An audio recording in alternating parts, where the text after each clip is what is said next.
Ya. Oke, baik teman-teman. Assalamualaikum warahmatullahi wabarakatuh. Selamat malam semuanya. Selamat datang kembali di pelatihan Data Science bersama DG HPTS dan PPI Dunia. Saya Agung Krisna, merasa sangat senang bisa memandu teman-teman dalam pelatihan ini dari awal hingga akhir. Nah, hari ini kita akan membahas tentang ujian praktek teman-teman atau proyek akhir dari pelatihan kita. Kenapa sih pertemuan ini penting? Karena kita perlu tahu apa saja yang harus kita lakukan uh, untuk memenuhi syarat kelulusan nih dengan mengikuti salah satu ujian paling penting yaitu ujian praktek akhir. Nah, di sini akan dilakukan praktek nyata nih seorang data scientist dalam kesehariannya. Nah, jadi pastikan teman-teman fokus dan aktif dalam sesi ini dan mari kita lihat apa saja yang akan kita bahas hari ini, teman-teman. Oke, tanpa basa-basi lagi, coba kita akan pindahkan layar kita ke sini. Nah, jadi di sini akan saya bagikan sebuah folder, teman-teman. Ini sangat-sangat unik ya, bukan sangat unik lagi. Emang pertama kalinya kalau misalnya kita menyelenggarakan pelatihan, baik itu data science advance maupun yang beginner, itu dibagikan sebuah folder. Karena kemarin itu pas di beginner ujian prakteknya itu dia dibagikan link Google Notebook sama seperti yang ujian tengah itu juga notebook ya. Nah, kalau misalnya di sini itu adalah folder. Nah, di folder ini itu ada banyak teman-teman. Ada yang pertama contoh PowerPoint, terus technical ujian praktek, terus juga total task rumpang. Nah, teman-teman juga saya pengen ajak teman-teman buat mengingat lagi apa yang sudah kita lakukan kemarin di ujian praktek tengah. Di ujian praktek tengah itu kita mengisi bagian-bagian yang kosong yang ada di Google Colab. Nah, bagian-bagian yang kosong itu kan mungkin ada beberapa ya, misalnya kayak totalnya ada 7 atau 8 gitu. Nah, kalau di ujian praktek kita kali ini itu berbeda teman-teman. Karena kita merangkum dari awal sampai akhir, berarti kan kita yang akan kita lakukan, yang akan kita isi itu banyak teman-teman. Nah, tapi jangan khawatir, bukan berarti kita membuat dari awal, dari benar-benar scratch, dari misalnya kayak mengambil dataset dari Kaggle, terus kita olah lagi, terus kita ubah lagi format filenya dan lain sebagainya. Enggak, kita masih tetap menggunakan yang namanya eh, teks rumpang, file Google Colab yang rumpang. Teman-teman tinggal ngisi-ngisi aja dan di situ sudah ada link filenya, sudah tersedia dan lain sebagainya. Nah, tujuan dari ujian praktek ini tuh tidak lain dan tidak bukan adalah biar teman-teman tahu apa aja sih flow-nya, apa aja alurnya ketika teman-teman menghadapi sebuah project. Nah, project ini saya ambil dari project yang sudah saya kerjakan di salah satu bootcamp kemarin. Nah, kebetulan kemarin-kemarinnya lagi juga ada salah satu dari teman-teman yang meminta proyek ini, proyek dari bootcamp ini. Nah, karena kebetulan proyek ini merupakan proyek yang terbaik, proyek data science yang terbaik di bootcamp itu, di batch itu. Nah, jadi kayaknya bagus kalau misalnya ini kita jadiin sebagai ini teman-teman, ini kita jadiin sebagai ujian praktek akhir karena karena apa ya? Kar- eh, karena ini bisa jadiin karena ini teman-teman bisa dijadiin sebagai portofolio loh, bisa dipamerin lewat LinkedIn gitu. Nah, jadi bagus kalau misalnya kita bahas ini. Oke, kita coba fokus dulu ke sini ya teman-teman ya, ke teknikalnya. Nah, jadi untuk teknikal pelaksanaannya yang pertama kita punya deskripsi umum teman-teman. Nah, jadi yang seperti biasa ya, meeting akan membahas project tanggal 22 Juni, yaitu hari ini. Terus requirements project itu ada di halaman selanjutnya. Nah ini, tolak ukur nilai project berdasarkan pada kemiripan kode peserta dengan kode tutor dan kelengkapan PowerPoint. Nah, jadi teman-teman, kalau misalnya di ujian praktek tengah kemarin kita nggak buat PowerPoint sehingga kalau misalnya kita mau mempublish baik itu di LinkedIn atau mungkin di website seperti Medium dan lain sebagainya, itu kita nggak terlalu mendalami masalah estetika ya. Maksudnya kayak kalau misalnya kita mau memamerkan proyek kita ke orang-orang yang mungkin orang tersebut nggak ngerti teknisnya, nggak ngerti kode-kodenya, itu bakalan kesulitan kalau misalnya kita langsung kasih link Google Colab. Nah, jadi ada baiknya kalau misalnya kita rangkum apa saja yang sudah kita lakukan di link Google Colab itu ke suatu PowerPoint yang notabene itu nggak ada kodenya sama sekali ya. Nah, jadi perlu penting untuk diingat kalau di PowerPoint itu nggak ada kodenya. Itu cuman merangkum semua insight, eh, semua aktivitas yang sudah kita lakukan, tapi bukan dalam bentuk kode. Nah, itu yang penting, teman-teman. Terus, meeting ini juga ada rekaman ulangnya, dan proyek ini seperti biasa tidak memiliki remedial, dan kesempatan mengikuti proyek hanya satu kali, teman-teman. Nah, terus link Zoom untuk pertemuan ininya, pertemuan penjelasannya sudah saya share, bahkan bukan 30 menit sebelum, mungkin 36 menit sebelum meeting juga sudah saya share ke grup.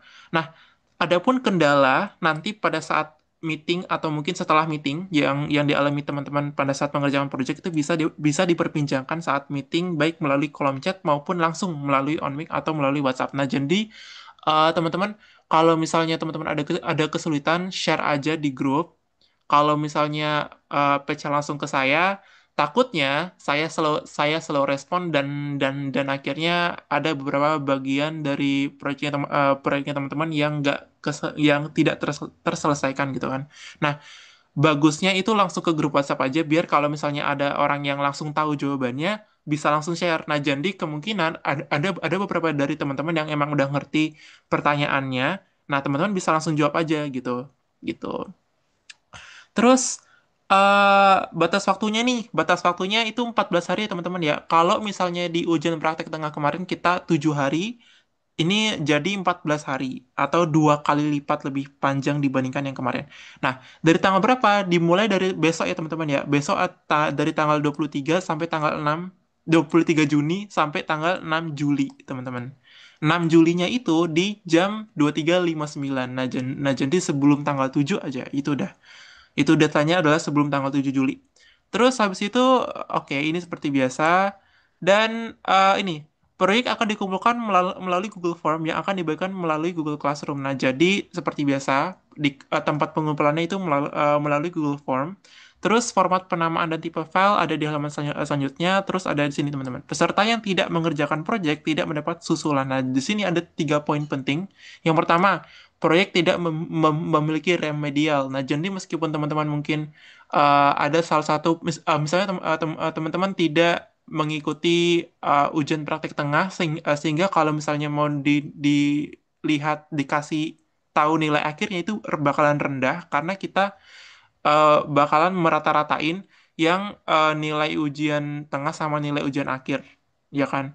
Karena di nilai ujian tengah ada yang tulis sama ada yang praktek, dan nilai ujian akhir ada yang tulis dan juga praktek. Nah, jadi berarti dibagi 4, teman-teman. Dibagi 4 sama rata. Kalau misalnya teman-teman ada yang nggak hadir di salah satu, itu bakalan lumayan berat ya menurut saya. Karena kalaupun teman-teman misalnya dapat 100 di ujian praktek akhir tapi nggak hadir di ujian praktek tengah, itu bakalan dipotong setengah. Berarti yang di ujian praktek tengah itu 50, ujian praktek akhir itu 50. Nah, jadi teman-teman ini aja apa kerjain semampunya teman-teman aja. Yang penting ngerjain udah, yang penting ngerjain, nge-submit, bakal dapat nilai, bakal dapat nilai teman-teman.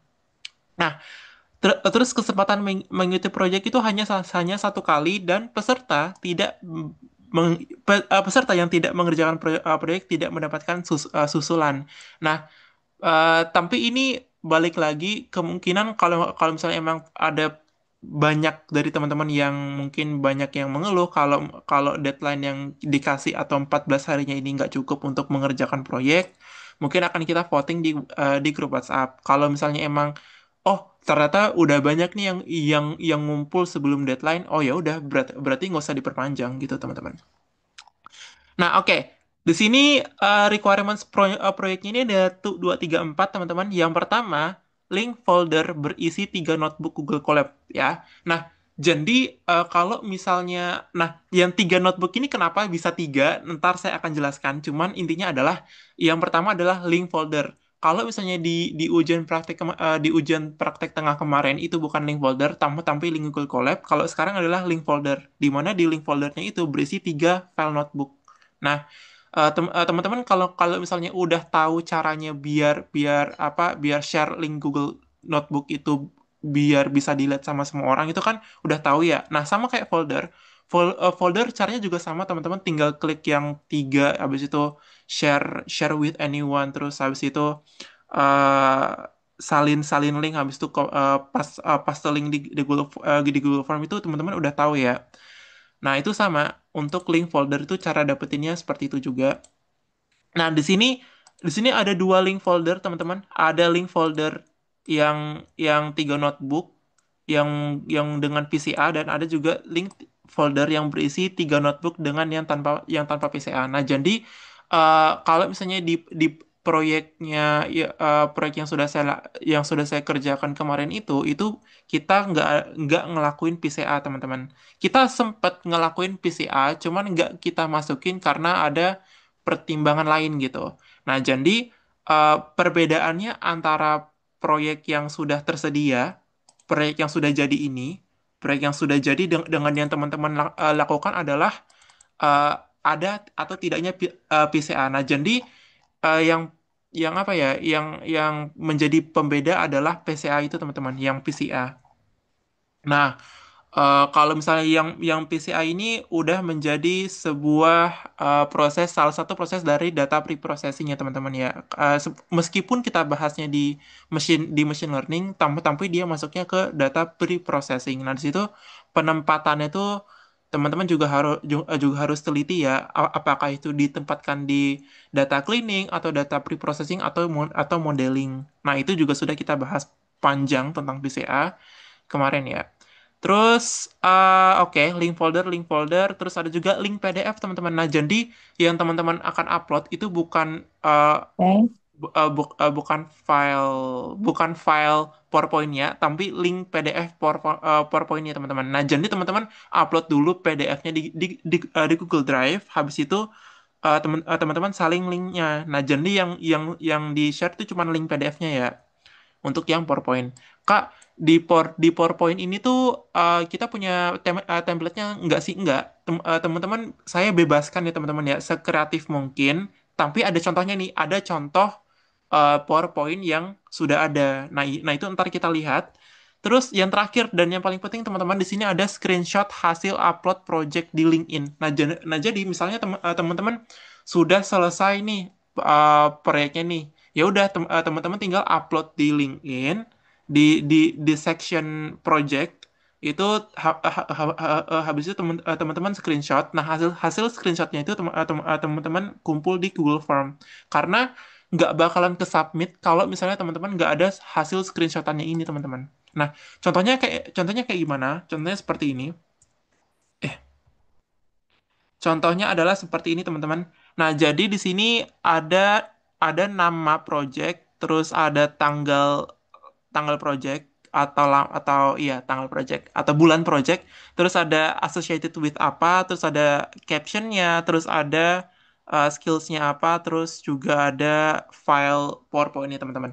Nah, jadi yang ini ya, teman-teman, ya, itu cuma contoh ya. Caption itu disesuaikan dengan isi PowerPoint yang telah teman-teman kerjakan. Nah, jadi yang di sini itu proyek yang saya lakukan adalah yang tentang data engineer. Udah otomatis beda banget sama proyek yang teman-teman lakukan, yaitu data science ya kan. Itu udah beda banget, teman-teman. Nah, jadi captionnya itu jangan ikutin ini ya, karena yang teman-teman kerjakan dengan yang saya kerjakan di sini tuh beda. Terus tanggalnya teman-teman bisa set Juni sampai Juli. Juni 2025 sampai Juli 2025. Terus associated with apa? Associated with PPI Dunia atau OISA. Nah, teman-teman, di sini bener-bener apa ya, buat portofolio data science itu melalui PPI Dunia gitu.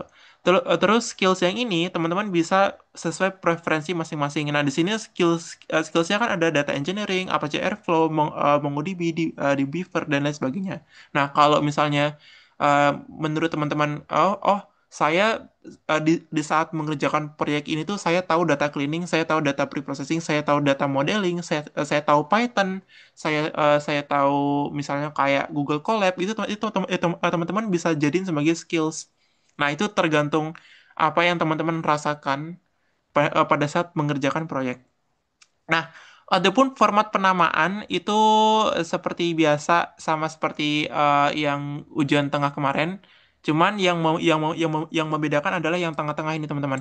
Nah, kalau format nama folder notebook itu pasti proyek PCA. Ini yang notebook folder notebook dengan PCA. Ada juga yang folder notebook yang tanpa PCA, teman-teman. Itu cuma tulis proyek doang. Nah, jadi kalau misalnya yang dengan PCA, nama, habis itu proyek PCA. Kalau folder tanpa PCA, ya udah nama, habis itu proyek. Udah itu aja. Terus format PowerPoint itu seperti apa? Ya udah nama nama underscore PowerPoint underscore DigiHub Advance gitu. Nah, di sini harus PDF ya teman-teman, harus PDF ya teman-teman ya, bukan PowerPoint atau bukan PPTX atau format lain gitu. Nah, di sini juga ada format nama screenshotnya. Di sini ada nama, terus SS LinkedIn, dan juga DigiHub Advance, PNG, JPG atau JPG. Nah, saran saya teman-teman, bagi teman-teman yang belum memiliki LinkedIn, mungkin bisa diusahakan untuk membuat akun LinkedIn terlebih dahulu, karena penting banget biar kita tuh bisa menyimpan proyek-proyek yang sudah kita lakukan dengan abadi. Nah, intinya adalah kalau misalnya kita udah ngerjain proyek nih. Nah, bakalan rugi kalau misalnya kita ngerjain proyek habis itu tinggal gitu aja pas udah selesai. Nah, salah satu apa ya?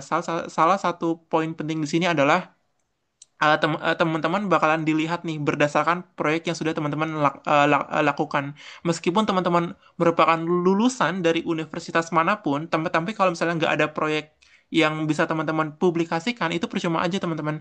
Karena ya kalau misalnya semua semua orang itu bisa berpura-pura menjadi seorang lulusan dari Universitas Harvard. Ya, ya kan. Salah satu bukti nyata kalau misalnya dia adalah lulusan Harvard adalah menggunakan ya proyek-proyeknya itu. Nah, jadi proyek itu tuh penting teman-teman, biar bisa menjadi suatu bukti kalau misalnya teman-teman emang ahli di bidang itu. Teman-teman emang bagus di bidang ini, tahu untuk di bidang ini gitu. Nah, proyek itu penting. Terus, oke, selesai. Terus habis itu kita lanjut ke ini teman-teman ya, kita lanjut ke PowerPoint. Nah, ini contoh PowerPoint sangat sederhana teman-teman. Teman-teman kalau misalnya mau pakai PowerPoint-nya template-nya Canva silahkan gas, atau mungkin langsung di PowerPoint atau langsung di Microsoft PowerPoint-nya juga silahkan gitu kan. Oke. Nah, kemarin itu kita ada tuh 2 3 4 5 6 7. Ada bertujuh, teman-teman. Nah, ada Kak Kevin selaku ketua, Kak Stella, juga ada Kak Dela, ada Kak Imam, Kak Helmi, Kak Kristo, dan juga Kak Agung. Di sini nama grup kita sebut sebagai Cangcor, teman-teman. Terus saya kerja di bagian apa? Saya kerjanya di bagian data cleaning. Di awal banget itu ya.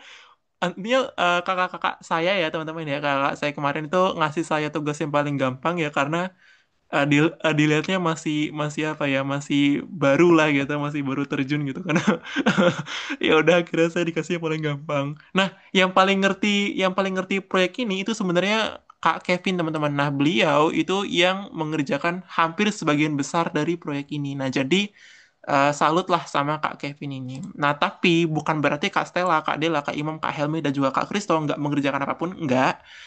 Masing-masing itu ada bagiannya, teman-teman. Cuman yang mempresentasikan itu beliau, Kak Kevin. Sehingga kita bisa jadi apa ya, proyek yang terbaik di antara proyek-proyek data scientist di bootcamp kemarin gitu. Nah, di sini kita baca dulu ya untuk statementnya apa. Kita sebenarnya datasetnya itu banyak, teman-teman. Kita bisa milih, tapi yang kita pilih adalah dataset bank atau dataset bank. Nah, di sini kita punya masalah nih. Misal kita baca dulu ya. Di sini ada deposito, kita ada pengertian nih, apa sih itu deposito berjangka sebelum kita tahu masalahnya. Nah, jadi deposito berjangka merupakan sumber pendapatan utama bagi bank.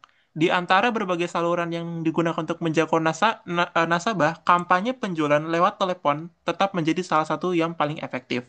Nah, jadi kalau misalnya bank apa perusahaan seperti bank itu pengen pengen menjangkau nasabah untuk mempromosikan suatu untuk mempromosikan ini teman-teman, penjualan kampanye, ya, kampanye penjualan itu biasanya lewat telepon gitu, dan itu efektif, tapi biayanya tinggi, iya, karena bisa jadi satu kali telepon itu bisa memakan waktu banyak, dan satu orang itu dalam satu hari itu bisa hanya belasan aja yang di reach, dan itu pun belum tentu dari belasan-belasan itu semuanya itu berhasil kita jadikan nasabah, belum tentu. Nah, jadi dari referensi daring ya atau referensi online dari internet, pusat panggilan internal akan menelan biaya sebesar 400.000 US dollar per tahun. Sementara pusat panggilan dapat dialihdayakan menelan 26 sampai 65 USD per jam per tenaga kerja. Nah, dengan demikian sangat penting nih untuk mengidentifikasi nasabah yang paling mungkin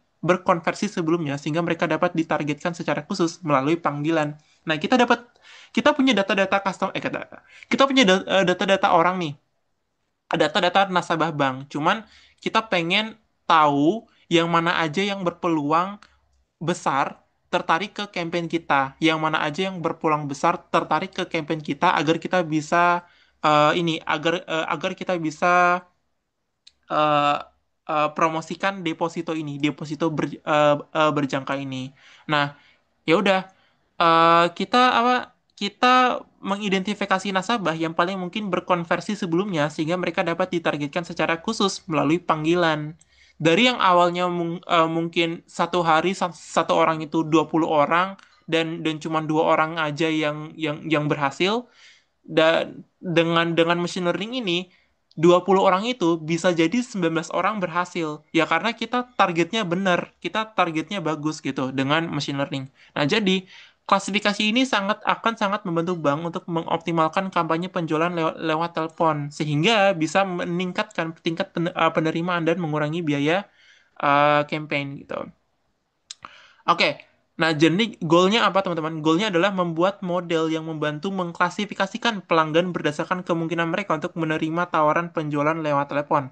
Meskipun di sini klasifikasi teman-teman, tapi kan kita juga memprediksi ya apakah pelanggan tersebut berhasil apakah pelanggan tersebut tertarik untuk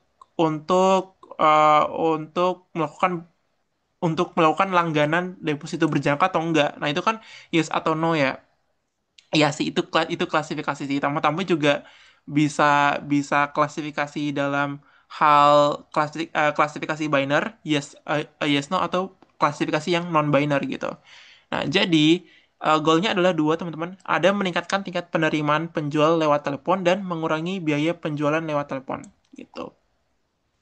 Nah, objektifnya adalah kita mencari tahu nih karakteristik dan faktor lain dari nasabah yang akan tertarik dan mendaftar pada produk deposito berjangka yang ditawarkan. Nah, jadi mungkin kita punya data, oh ternyata ada beberapa customer yang sebelumnya itu sudah punya deposito, tapi mungkin bukan deposito jangka panjang, mungkin hanya deposito jangka pendek gitu. Nah, terus kita membangun model pembelajaran mesin mesin yang dapat memprediksi calon nasabah yang akan ditaruhkan kampanye penjualan melalui telepon. Terus kit-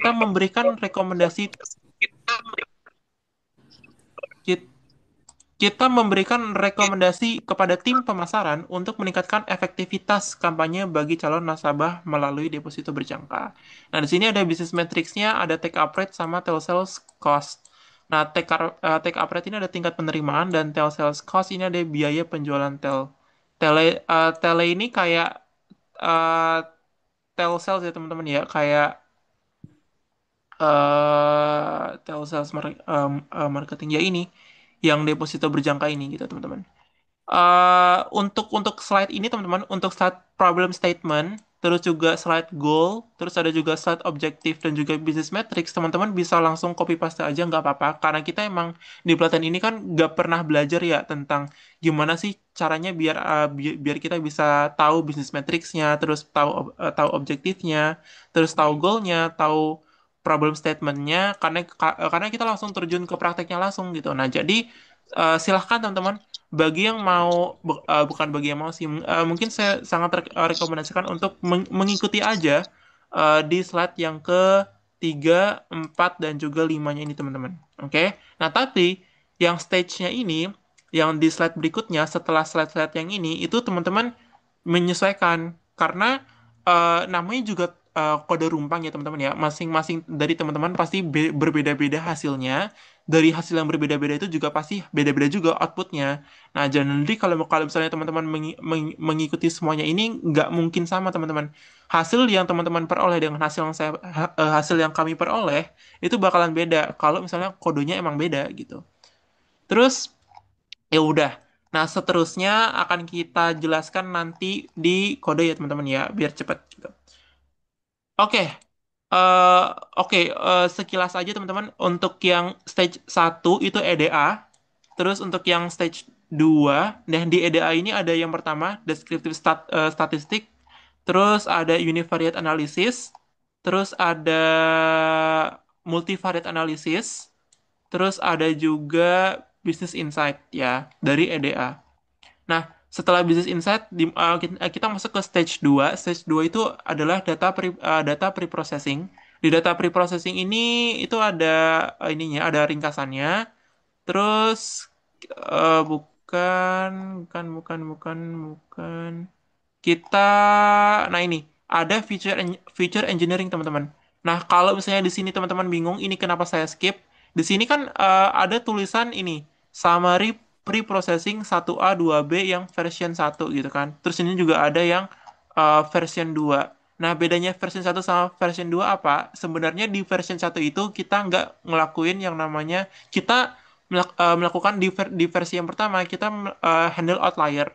Kalau di versi kedua, kita nggak handle outlier, tambah-tambah kita lakuin beberapa hal biar outliernya itu diminimalkan. Misalnya kayak handle unknown, terus juga kelas-kelas imbalance, dan lain sebagainya. Nah, jadi yang saya ambil yang mana? Yang saya ambil biar teman-teman nggak pusing adalah yang versi kedua. Nah, yang versi kedua yang saya ambil teman-teman, bukan yang versi yang pertama. Nah, jadi mungkin untuk yang perbandingannya teman-teman bisa skip aja nggak apa-apa. Kita teman-teman langsung di feature engineering. Nah, jadi yang pertama adalah feature engineering teman-teman. Di sini kita menambahkan fitur, terus apa ya? Ini bisa dikonversi misalnya kayak em,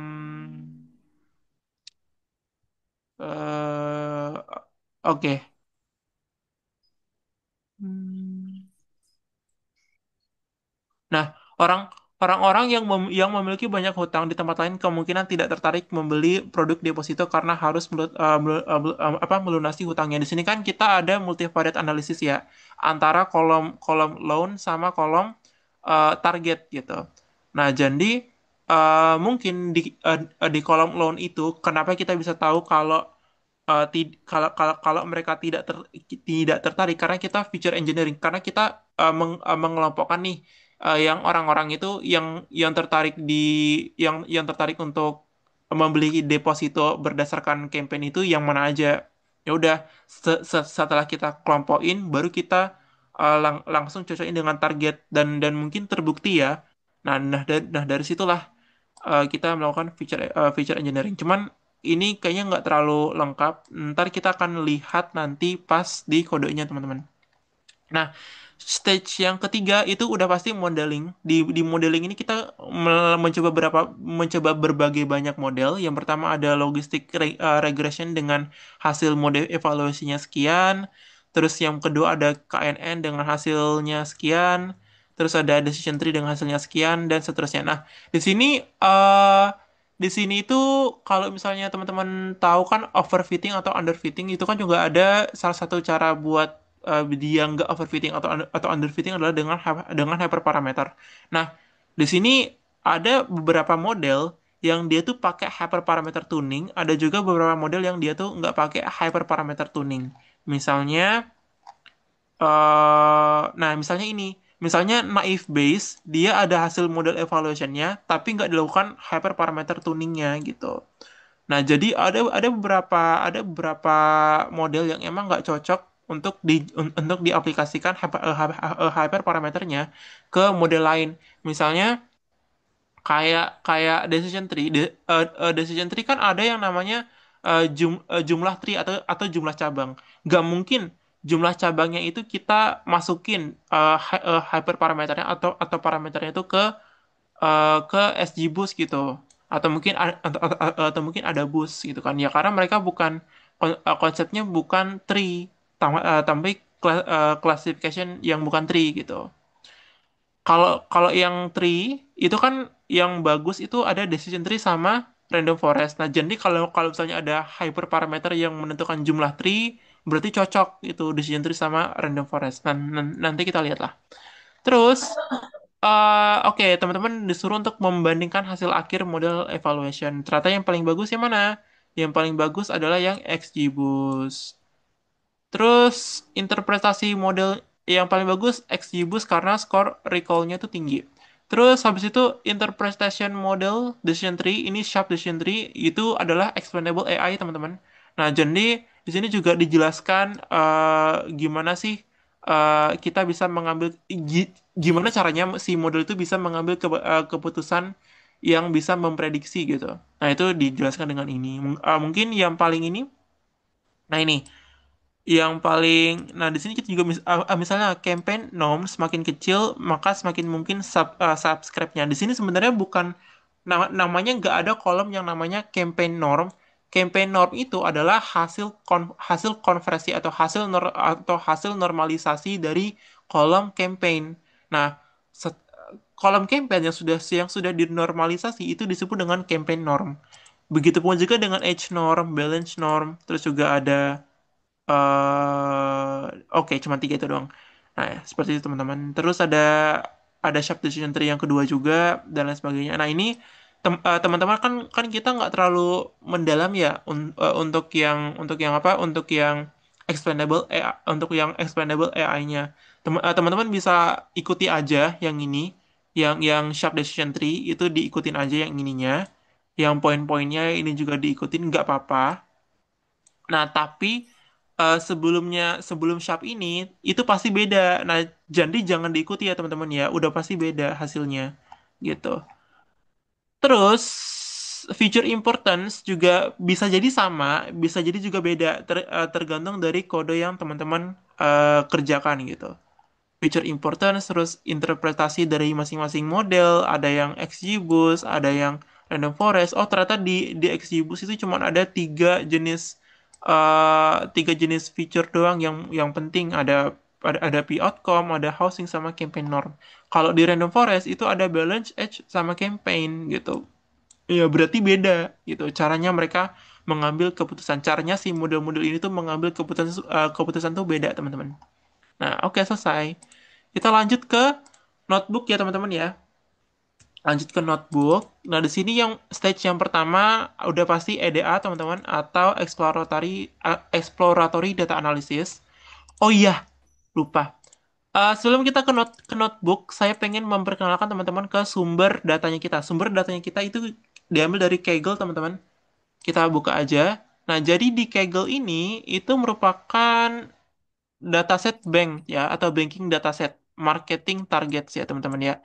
eh jadi ini merupakan dataset dari pelanggan yang berbeda untuk memprediksi apakah mereka akan mengkonversi atau tidak, apakah mereka akan menerima, apakah mereka akan berlangganan atau tidak gitu. Nah, di sini yang penting untuk dipahami adalah yang ini, teman-teman. Nah, jadi di di dataset ini itu ada kolom apa aja, dan di kolom-kolom itu ada fitur-fitur apa aja yang bisa memprediksi. Nah, kebetulan di sini sudah didefinisikan tentang targetnya. Nah, targetnya udah diubah menjadi Y. Di mana Y itu adalah pertanyaan, apakah klien sudah berlangganan deposit atau tidak? Nah, jadi targetnya adalah kita memprediksi apakah customer tersebut akan membeli deposit kita atau tidak gitu. Terus ya selanjutnya dan sebagainya. Di sini teman-teman kalau misalnya mau lihat mentahannya bisa lihat di sini. Bisa lihat di download sini. Nah, di sini ada download dataset as zip. Cuman di sini di Google Colab-nya sudah tersedia yang versi apa sudah yang tersedia versi CSV-nya, karena kemarin itu kita perlu mengkonversi dari XL ke CSV. Nah, Tapi karena di kasusnya teman-teman itu nggak usah dikonversi lagi, nggak usah dimasukin ke GitHub lagi karena udah siap teman-teman. Nah, di sini udah siap ya. Di sini udah siap link Google, link GitHub-nya gitu. Nah, kita pasti pakai namanya dataset train untuk analisis terlebih dahulu. Nah, kita pakai apa dataset tesnya itu nanti, teman-teman. Nah, yang pertama itu descriptive analysis udah pasti teman-teman bisa baca sendiri ya. Misalnya di sini yang penting itu untuk menentukan target mungkin ada campaign, P-days, previous sama P-outcome. Cuman yang lain juga penting teman-teman. Misalnya kayak age juga penting nih, mana age? Nah, age juga penting.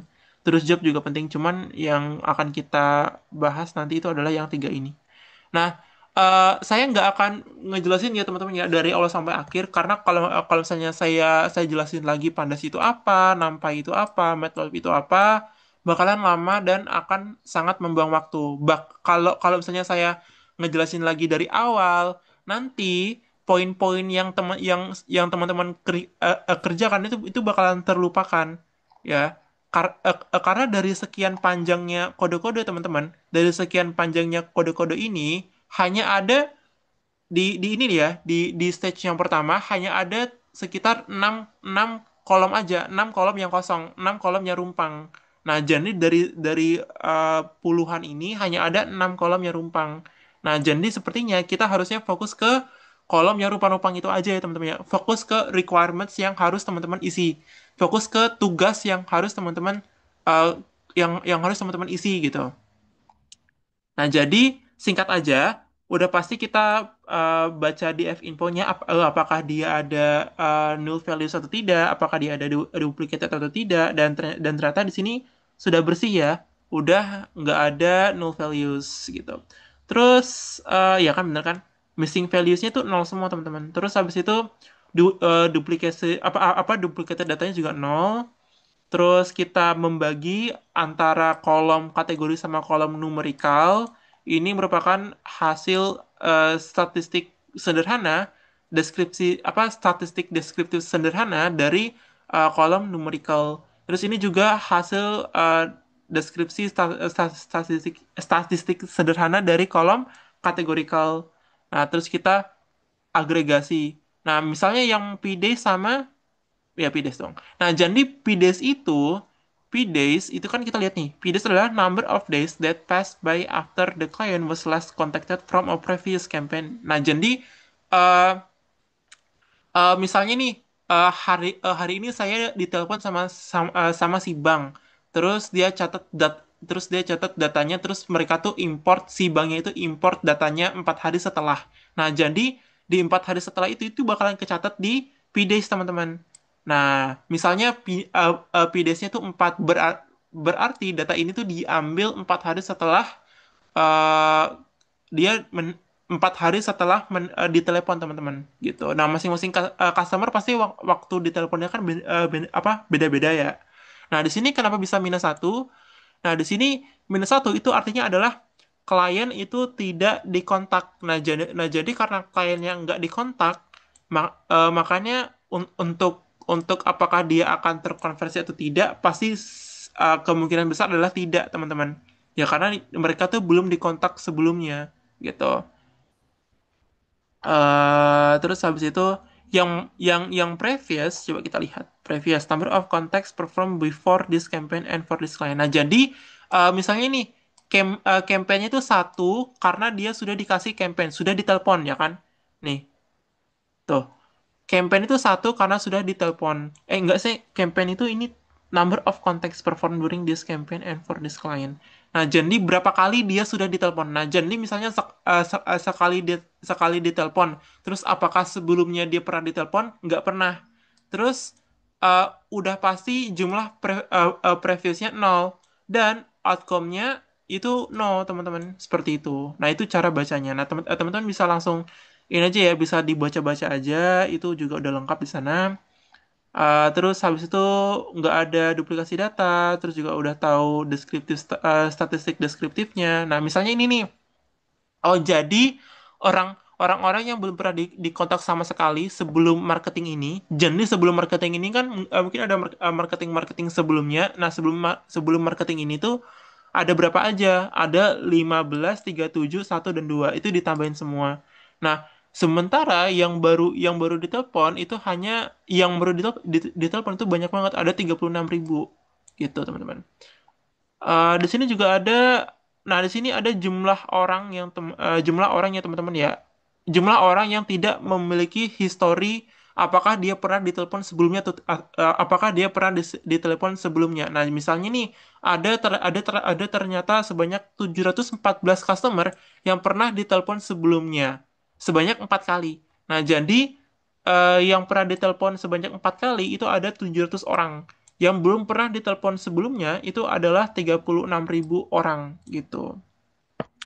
Terus, oke, insight-nya teman-teman bisa baca sendiri. Abis itu, nah di sini kita ada handle outlier. Di sini kita mau tahu dulu nih apakah ada outlier di kolom umur, terus apakah ada outlier di kolom hari, apakah ada outlier di kolom balance. Balance itu saldo ya teman-teman, saldo ya teman-teman ya. Terus apakah ada kolom di durasi telepon, terus outlier di campaign, outlier di jumlah hari, terus juga outlier di jumlah campaign sebelumnya gitu. Apakah menerima campaign sebelumnya atau tidak. Nah, di sini oh, rumpangnya ada sebelumnya teman-teman, ada sebelumnya. Rumpangnya mana ya rumpangnya ya?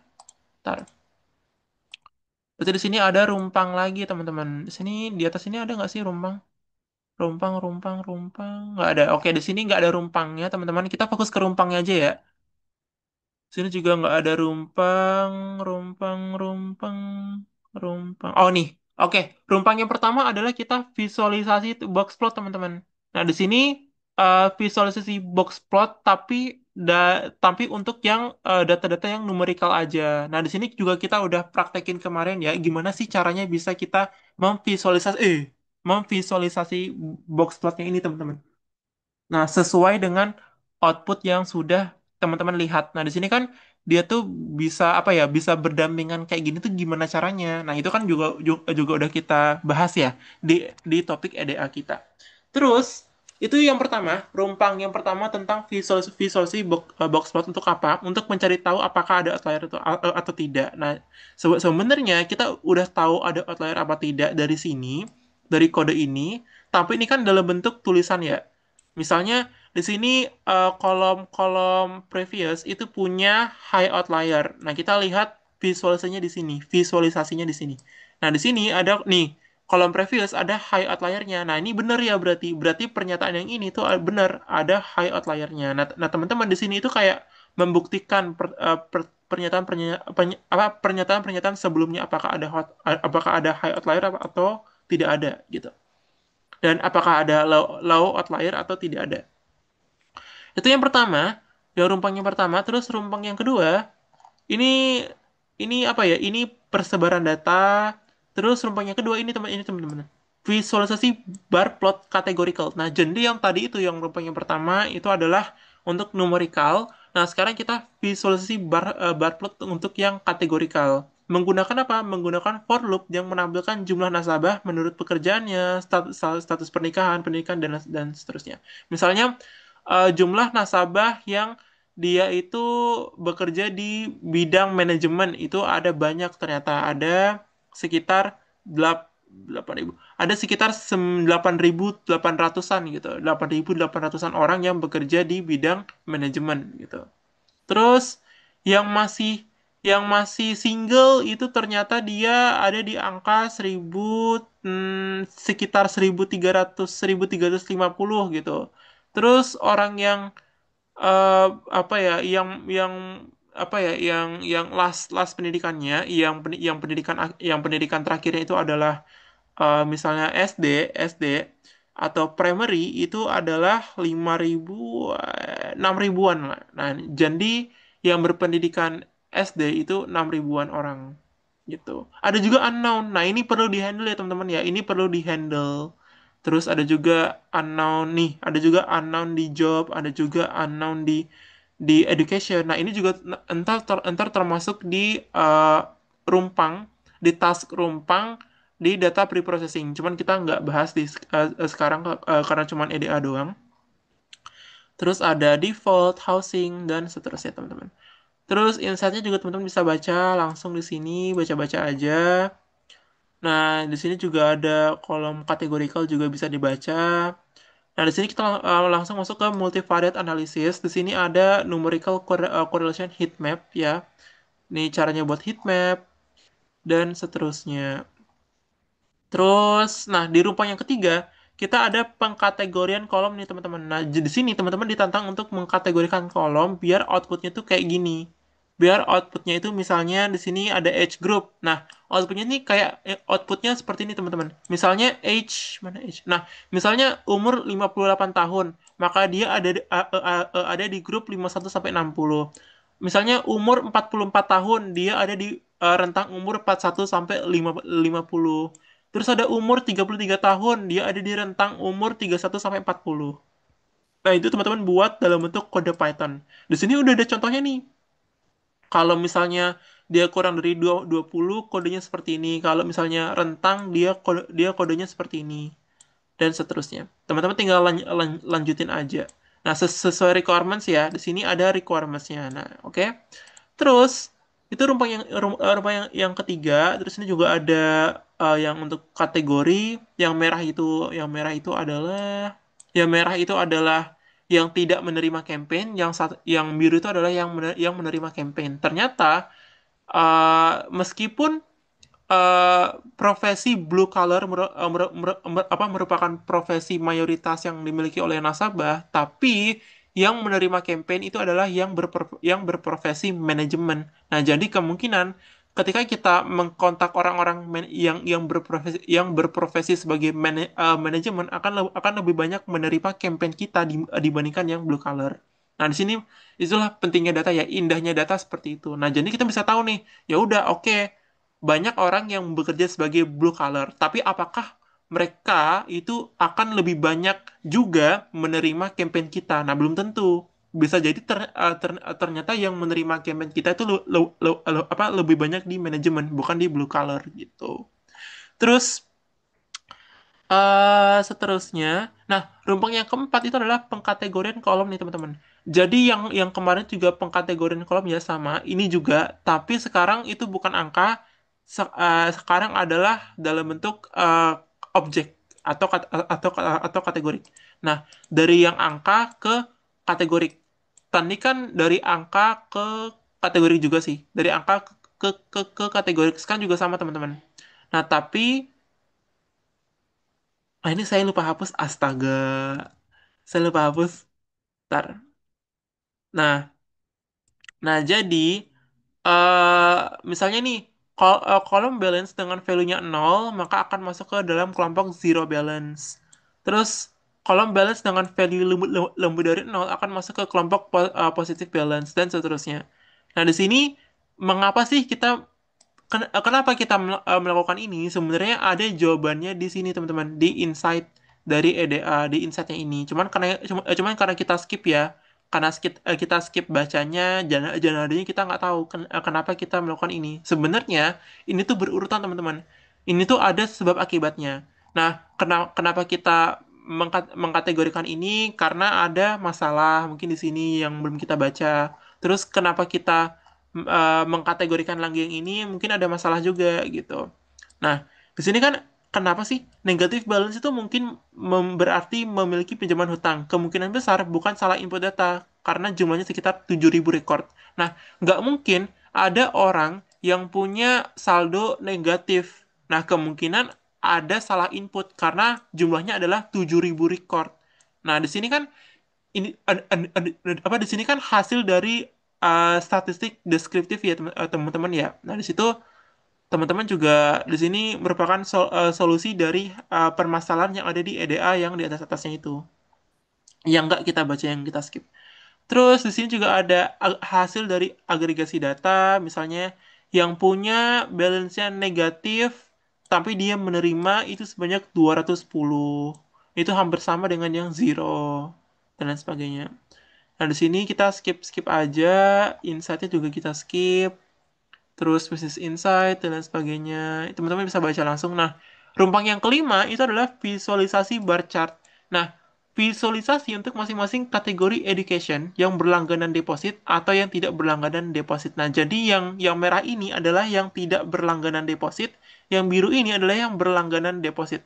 Nah, jadi misalnya kita simpulkan nih, oh ya udah, berarti orang-orang yang pendidikannya itu lulus SMA, yang lulus SMA itu lebih banyak menerima tawaran deposit dibandingkan orang-orang yang hanya lulus SD gitu, misalnya.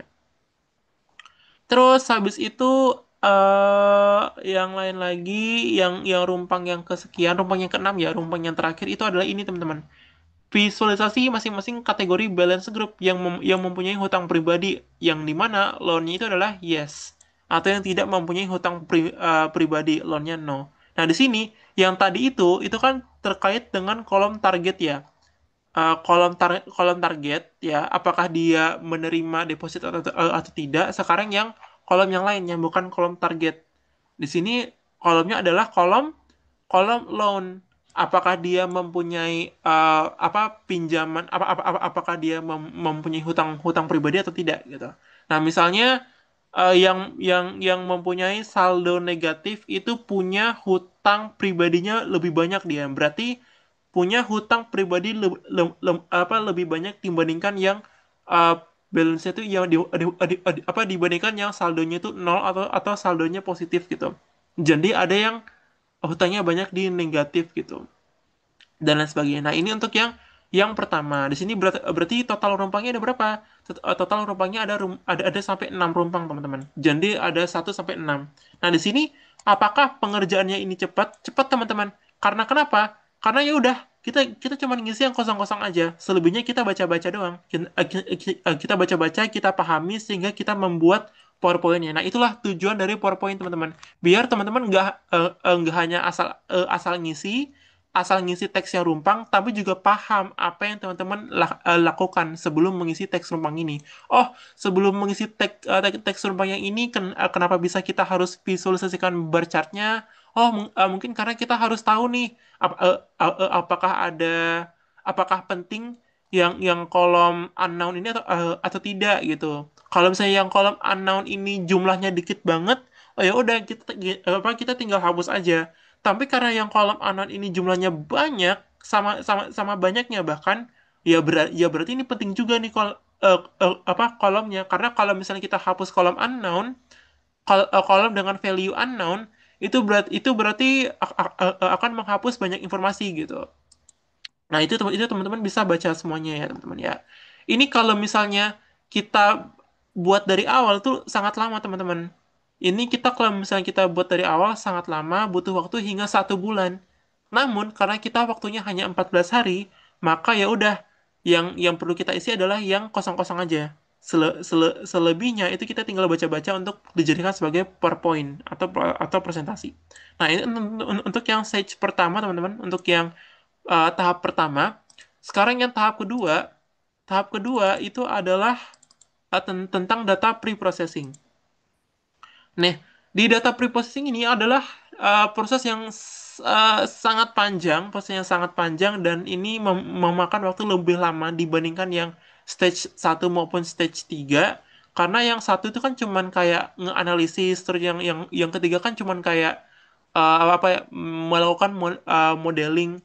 Kalau misalnya yang kedua ini itu data pre-processing, bener-bener kayak kita turun turun terjun langsung ke lapangan untuk menangani yang salah, yang sudah kita ketahui lewat EDA tadi gitu. Nah, seperti itu. Oke, kita skip yang mana yang. Nah, di sini ada handling unknown dari value job itu dengan agregasi ternyata yang ya kan. Terus kita tinggal handle-nya tuh ini, teman-teman. Handle-nya tuh ini untuk menghandle-nya. Nah, jadi dia tuh menghandling unknown, menghandling kolom unknown biar nggak ada itu dengan cara metode apa nih? Metode mode job. Nah, kebetulan modenya itu adalah blue color. Nah, berarti yang kita diisi di sini adalah yang blue color. Tapi di sini ada dua faktor yang harus kita pertimbangkan. Ada yang educationnya primary dan ada yang pekerjaannya blue collar gitu. Nah, di sini berarti kita tinggal mengubah values-nya aja. Misalnya nih, kolom job yang memiliki value unknown akan diubah menjadi blue color jika kolom education-nya bernilai primary gitu. Nah, itu kan belum tentu mode dari blue color-nya ini itu adalah blue color, tapi juga di tertiary, di orang-orang yang memiliki pendidikan akhir SMA, yang ternyata orang-orang yang memiliki pendidikan akhir terakhir SMA itu adalah kebanyakan di bidang manajemen, bukan di blue collar. Nah, berarti ya udah, kita harus benar-benar teliti, karena kalau misalnya nggak kayak gitu, kita cuma ngasal masukin angka mode sebagai penambal di kolom dengan values unknown itu, ya bakalan ini juga bakalan tetap kotor juga datanya kita sebelum mempertimbangkan yang lain gitu. Nah, ini teman-teman isi aja. Ini rumpang yang ketujuh. Terus rumpang yang kedelapan, adalah handling unknown values lagi teman-teman. Nah, di sini unknown-nya itu bukan unknown di job, tapi unknown di kontak. Nah, unknown di kolom kontak.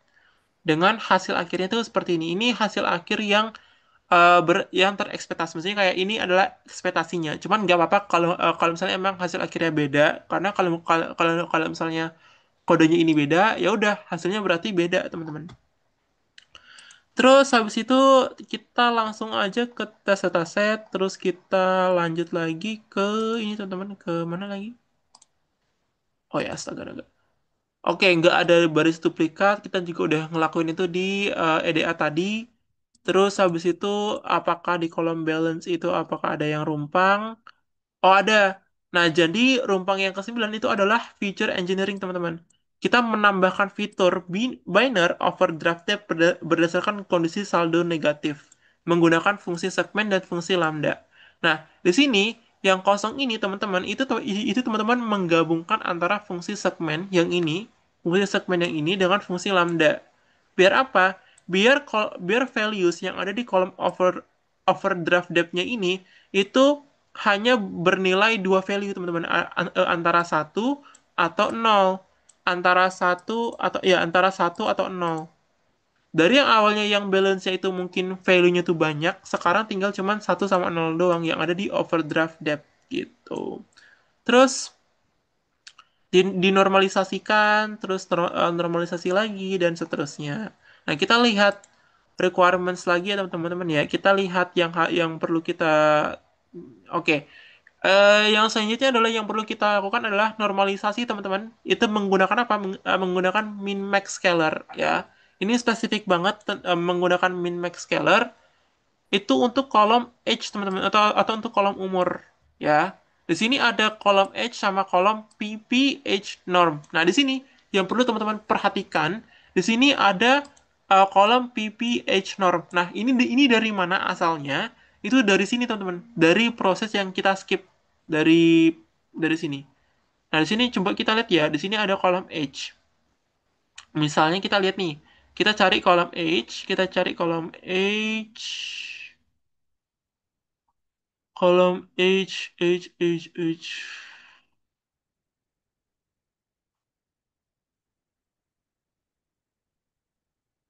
Hmm. Kolom H. PP itu apa ya? PP itu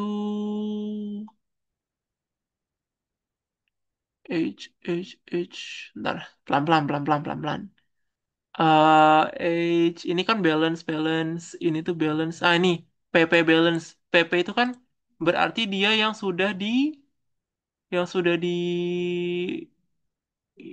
di ini berarti yang sudah diketahui outliernya. Nah, jadi yang sudah bersih dari outlier itu adalah PP kalau nggak salah ya. Terus habis itu yang mana yang H? Ini norm, ini yang balance. Terus ini yang balance. Terus ini yang balance. Nah, ini yang ada. Ya, ini yang H. Nah, jadi dari PPH-nya itu adalah hasil. Oh, berarti kita buat baru teman-teman. Nah, berarti yang PPH normnya ini kita buat di sini, yang ada di rumpang ini. Nah, caranya gimana? Caranya adalah kita buat sama seperti yang ada di balance. Nah, caranya sama seperti ini teman ini teman-teman. Teman-teman tinggal copy paste aja, terus ini copy, habis itu tinggal tinggal di paste ke sini, tinggal di paste ke sini yang kosongnya ini, habis itu tinggal diubah-ubah namanya dari yang kolomnya balance ke H, dari yang kolomnya PPH norm ke dari yang kolomnya PP balance norm ke PPH norm. Begitupun juga ya dengan yang di bawahnya. Di sini itu normalisasi untuk yang DF train dan di sini normalisasi untuk yang di DF test. Nah, itu untuk yang H, ini ada juga kolom campaign, juga sama ya. Dia tuh dinormalisasikan untuk yang data trend dan juga data testnya. Terus untuk yang kolom PDays juga sama, belum ada requirements juga. Terus habis itu yang perlu kita perhatikan adalah di Oke, one hot encoding apakah ada requirements? One hot encoding nggak ada. Feature selection juga oke. Oke, rumpangnya selanjutnya adalah rumpang 11 teman-teman. Kita membuat yang namanya heat map correlation. Nah, kita tulis nih kode-kodenya untuk memunculkan heatmap correlation ini. Tapi yang harus sama ya teman-teman ya, yang harus mendekati output yang sama dengan yang ini. Misalnya ya udah teman-teman tulis kodenya di sini tapi ternyata warnanya tidak sesuai. Nah, berarti di sini teman-teman lihat di sini hintnya adalah untuk si map atau color mapnya itu adalah yellow, YL itu yellow, GN itu adalah green, B itu adalah blue. Nah, jadi yellow, green, blue. Nah, berarti semakin dia ke kuning, semakin lemah korelasinya, semakin dia ke biru, semakin kuat korelasinya. Nah, itu untuk yang feature collections. Kita langsung lagi. Nah, untuk yang rumpang 11 ada dua, ada yang untuk yang ini, ada untuk yang ini, yang feature collection yang awal sama feature collection yang sudah di encoding, yang sudah di label encoding. Nah, yang sudah di label encoding. Terus habis itu yang terakhir yang ke-12, rumpang yang ke-12 teman-teman, itu adalah tentang handle imbalance class. Menggunakan apa? Menggunakan undersampling dan juga smote. Nah, ini saya hapus. Sekali lagi ini saya lupa hapus. Oke. Jadi cuma 3 baris aja, teman-teman cuma nambahin tiga baris aja. Tapi yang perlu diperhatikan adalah harus ada uh, tuh 2, 3, 4, 5, 6. Ada 6 output variabel. Ada x under, y under, x over, y over sama x over smote sama y over smote. Nah, di sini kenapa bisa 5, kenapa harus 6 ini? Biar bisa tampil hasil yang ini, teman-teman. Hasil yang ini kan tergantung dari Y, terus ada Y under, terus ada Y over smote, teman-teman. Untuk yang original, undersampling, oversampling, sama smote. Oke. Nah, di sini ada importing data. Nah, berarti ini adalah data yang udah bersih, teman-teman. Ini adalah data yang udah bersih. DF trend fin CSV, DF test fin CSV. Selain udah bersih, juga udah di pre-processing dari yang kategorikal menjadi numerikal, dari yang kolom numerikal menjadi kategorikal, habis itu ke numerikal lagi. Terus udah di feature engineering, terus udah diubah yang value unknownnya, terus udah diubah data-datanya itu udah jadi mateng lah di DF train fin sama DF test fin ini. Terus habis itu kita lanjut lagi ke yang ketiga, stage yang ketiga itu adalah udah pasti yang modeling teman-teman. Yang modeling itu kita lihat yang modeling. Oke, oh iya benar. Yang modeling, teman-teman, karena kita bekerja di tiga Google Colab yang berbeda, berarti apapun yang teman-teman lakukan di sini pada saat data pre-processingnya, teman-teman juga lakukan di modelingnya. Karena kalau misalnya kita cuma langsung modeling doang, berarti kita hanya memodelkan data yang belum di data pre-processing.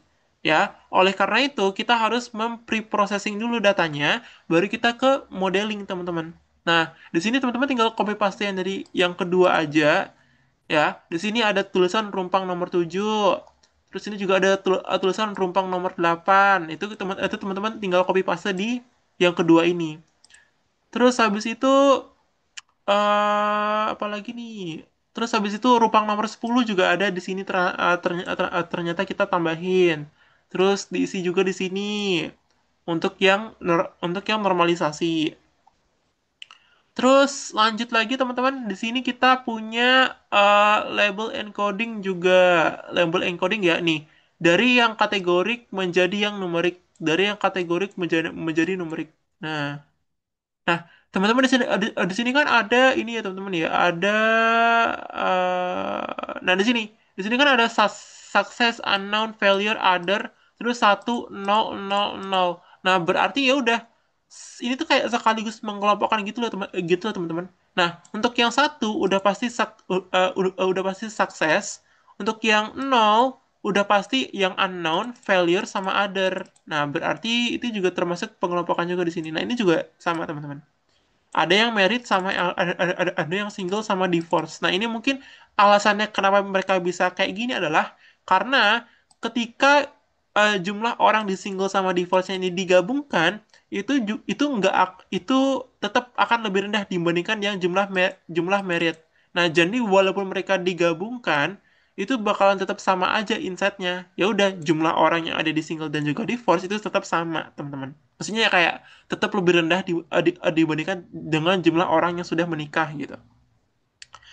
Terus habis itu, nah yang ini kita ngelakuin di data train. Nah, kita kita juga ngelakuin hal yang sama di data test untuk data pre-processingnya. Nah, itu kita one hot encoding, terus juga kita melakukan feature selection. Nah, ini feature selection teman-teman kita memilih fitur-fitur yang penting. Di sini mungkin fitur-fitur yang nggak terlalu penting adalah yang fitur adalah column balance, column edge, sama column campaign. Sebenarnya column balance, column edge, sama column campaign itu penting teman-teman. Tapi ada kolom yang udah kita normalisasikan. Ada kolom yang udah kita apa normalisasikan, yaitu balance norm. Nah, jadi kolom balance itu nggak perlu lagi kita pakai. Nah, itulah alasannya kenapa di sini kita kasih tanda komentar atau pagar, teman-teman. Ya, karena kita nggak mau pakai kolom ini gitu. Terus lagi, nah di sini rumpang yang ke-12 itu adalah split X dan juga split Y. Sama seperti yang di rumpang yang kedua. Rumpang yang ke-12, enggak. Rumpang yang ke-12 itu berarti kita mendefinisikan variabel baru X dan variabel Y, di mana X adalah semua kolom fitur dan Y adalah semua kolom target. Nah, di sini kita tulis nih kodenya kan sesuai dengan requirements. Itu tuh yang ke-12. Nah, yang ke-13 itu adalah decision tree, teman-teman. Nah, kita tulis kodenya di sini biar kita bisa menggunakan model decision tree dan bisa menampilkan hasil classification pertamanya sebelum di hyperparameter tuning, sebelum kita tahu apakah dia overfit atau underfit. Nah, ini teman-teman. Ini adalah hasil model evaluasinya. Nah, ternyata dia modelnya apa? Modelnya adalah overfit, teman-teman. Maka akan dilakukan hyperparameter tuning. Nah, di sini adalah hyperparameter tuningnya. Nah, di sini berarti termasuk task juga. Rumpang yang ke-14 adalah hyperparameter. Ya, perbaiki model decision tree yang overfit dengan men-set parameter maksimalnya ini yang max features itu dengan auto sama SKRT. Itu gimana caranya? Ya kan ini kosong.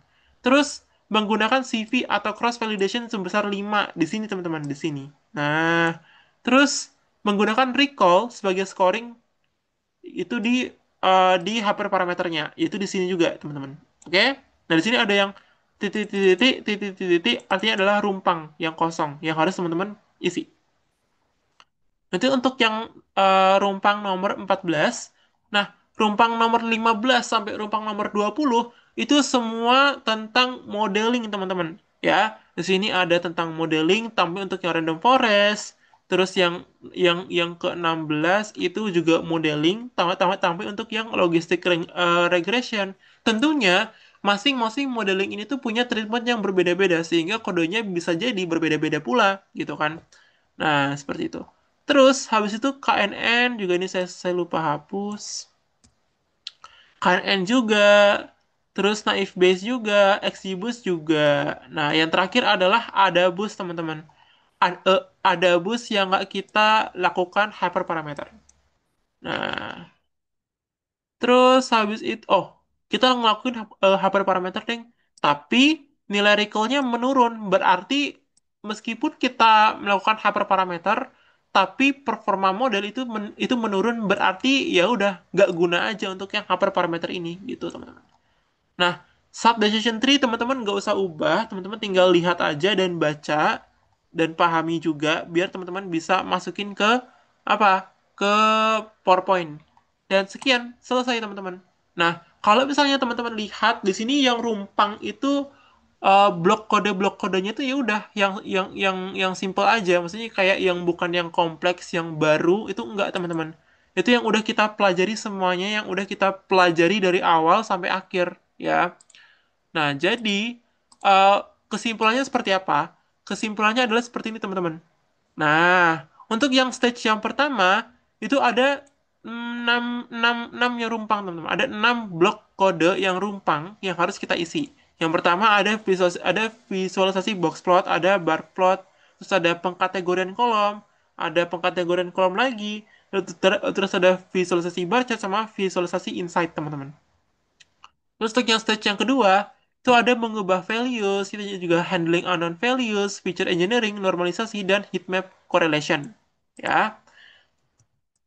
Nah, kalau bentar ini titik dua, oh berarti titik dua berarti.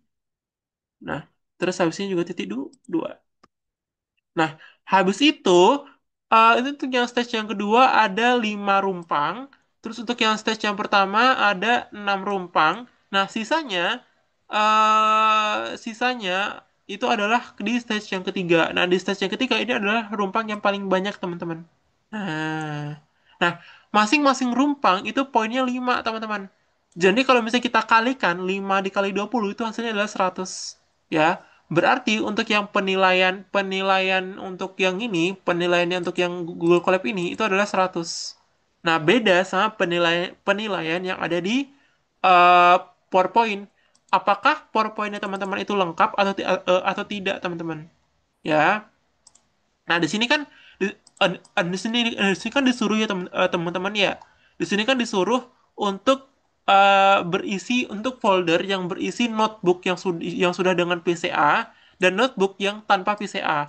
Nah, yang ada di sini teman-teman, yang ada di sini itu adalah notebook yang tanpa PCA, yang nggak ada PCA. Berarti tugas teman-teman adalah kalau berarti flow-nya seperti teman-teman. Teman-teman isi dulu yang tanpa PCA, isi dulu yang tanpa PCA, yang satu 2 3 dengan lengkap. Kalau misalnya emang udah lengkap, teman-teman tinggal copy folder yang udah teman-teman buat, yang isinya itu udah lengkap, itu tinggal di copy, habis itu tinggal ditambahin yang ada PCA-nya. Entah itu yang PCA-nya itu ada di yang kedua, yang ketiga, atau yang pertama. Yang pasti ekspektasinya adalah di sini kan nggak ada perbandingan ya teman, nggak ada perbandingan dataset atau performa model baik itu sebelum PCA atau setelah PCA. Nah, teman-teman buat buat berarti tambahannya adalah teman-teman buat perbandingan ya, mungkin satu atau dua slide aja cukup perbandingan performa model yang sebelum PCA dan yang sesudah PCA. Mungkin cukup yang seperti ini aja, teman-teman. Cuman versi yang PCA. Mungkin ini adalah hasil hasil performa model sebelum PCA yang tidak dipakai PCA, yang tanpa PCA. Nah, di sini mungkin ada slide-slide yang kedua adalah yang slide ini, slide slide yang setelah PCA gitu, teman-teman. Nah, seperti itu. Oke, sudah sudah lengkap. Nah, oke. Oke, teman-teman kalau misalnya pas tadi saya jelasin kode, terus ada panjang, terus saya skip banyak, terus teman-teman kayak pusing, aduh ini apa, kok ini nggak dijelasin, kok ini juga kalau misalnya dijelasin ulang kayaknya lebih bagus lagi deh, dan lain sebagainya. Sebenarnya tujuan dari proyek akhir data science yang ini itu adalah untuk teman-teman biar ada aja satu proyek real data scientist dari Kaggle yang teman-teman udah kerjakan dan sudah dipublikasikan. Nah, jadi tujuannya adalah sebelum teman-teman lulus dari sini, teman-teman lulus dari pelatihan ini, setidaknya ada satu proyek teman-teman yang sudah dipublikasikan. Nah, jadi ada outputnya lah. Dari hasil belajar teman-teman 4 bulan ini atau 5 bulan ini, itu outputnya apa? Ya ini, outputnya adalah proyek akhir ini, teman-teman. Ya, karena ya ini, cuman ini aja yang teman-teman bisa tambahkan di section project di LinkedIn teman-teman gitu. Nah, itu penting banget ya teman-teman ya. Nah, keunggulan lainnya juga teman-teman, kalau misalnya teman-teman meraih nilai yang tinggi, teman-teman juga bisa apa ya? Bisa tambahkan itu di LinkedIn juga gitu. Nah, jadi bukan hanya nilai dari proyek akhirnya aja, tambah-tambah juga nilai ujian tulis. Itu juga teman-teman bisa cantumkan di LinkedIn gitu. Karena akan di-share ya kayak teman-teman mendapat nilai ujian tengah akhir tulis itu berapa ujian ujian tengah akhir ujian akhir tulis berapa, ujian tengah tulis berapa, terus ujian akhir praktek berapa, ujian tengah praktek berapa. Nah, itu bakalan ada di satu sheet, teman-teman. Nah, di situ juga mungkin bisa diusahakan akan dibuat sebuah rapor ya, satu lembar rapor. Nah, jadi satu lembar rapor dan juga satu lembar sertifikat kelulusan kalau teman-teman lulus. Nah, teman-teman dijamin dapat sertifikat peserta, udah pasti. Tapi untuk sertifikat kelulusan itu buat orang-orang tertentu aja, orang-orang yang emang lulus dengan dengan passing grade tertentu gitu. Nah, kan passing grade yang kita berapa? 60 gitu. Nah, jadi eh, apa ya? Hasil akhir atau nilai akhirnya itu adalah yang udah dibagi 4 itu.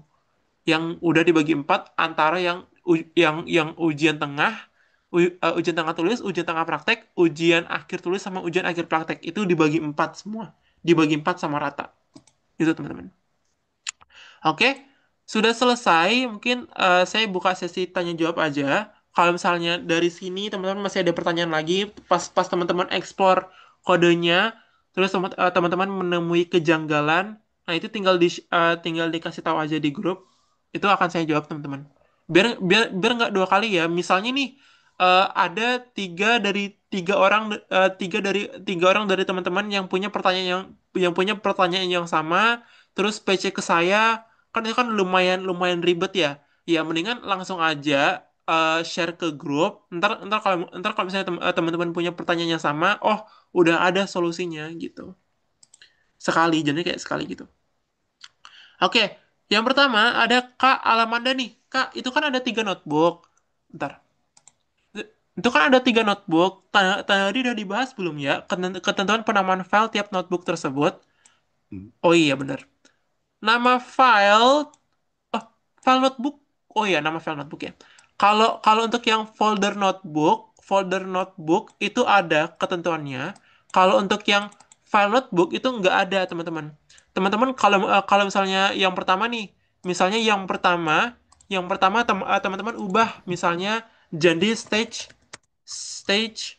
stage 1 EDA. Itu nggak apa-apa sama sekali teman-teman, nggak apa-apa. Yang penting di dalam folder notebooknya itu jelas yang mana yang stage 1, yang mana yang stage 2, yang mana yang stage 3. Nah, berarti apa? Berarti yang format nama dari file file apa? File Google Colab ini itu bebas, teman-teman. Bebas ya.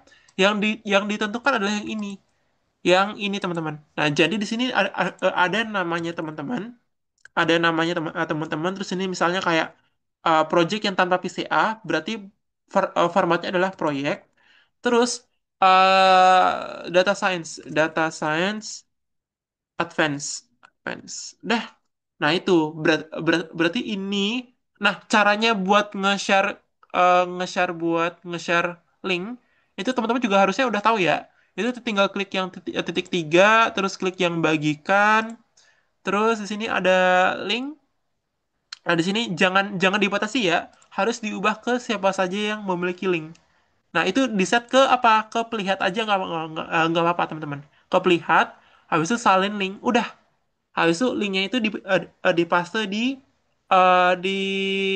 Google Form. Nah, misalnya nih saya paste. Nah, hasilnya adalah ini, teman-teman. Hasilnya adalah ini. Ya, itu aman banget kok, aman-aman. Terus lanjut lagi untuk pertanyaan yang kedua. Kak Utsman Arifin, Kak izin bertanya, apakah nanti akan ada sesi khusus untuk pembahasan riset atau solusi terkait case project akhir ini? Ada, Kak. Nah, jadi teman-teman kerjain dulu, terus tutornya menilai. Nah, nanti pas udah dinilai akan dicari nih yang kira-kira siapa yang proyeknya itu paling terbaik. Nah, nanti yang menurut tutor paling terbaik akan dipresentasikan. Kapan? Dipresentasikannya itu dipresentasikan setelah tanggal 6 teman-teman. Nah, jadi kan tanggal 6 itu kan hari Minggu ya. Berarti kita cari hari Sabtu sama hari Minggu setelahnya. Berarti mungkin 6, 7, 8, 9, 10, 11. Tanggal 12 atau tanggal 13 akan diadakan proyek presentation oleh orang yang dipilih oleh tutor karena proyeknya adalah proyek yang terbaik yang menurut tutor itu terbaik, teman-teman. Ya, seperti itu. Ada teman-teman, ada. Jawaban dari Kak Utsman Arifin adalah ada. Terus dari Kak Muhammad Imam Ma'aruf, Kak, ada penghargaan untuk 3 atau 10 peserta terbaik untuk pelatihan ini. Lumayan. Ada, Kak, ada. Nah, jadi nanti di closing ceremony ya, di closing ceremony itu kalau nggak salah di tanggal 21, kalau nggak salah ya. Intinya adalah closing ceremony ada di bulan Juli dan di closing ceremony itu akan diumumkan 10 peserta terbaik, 10 besar peserta terbaik. Nah, nanti sesuai dengan yang ada di poster pendaftaran ya, 3 atau 5 peserta teratas akan mendapatkan cashback 90% dari biaya pelatihan. Berarti teman-teman nggak hanya mendapatkan sertifikat penghargaan, tapi juga punya dapat cashback gitu. Meskipun nggak banyak ya. Kan kan teman-teman daftar ini kan 75.000 ya. Kalau cashback 90% berarti teman-teman dapat uang sekitar 62.000.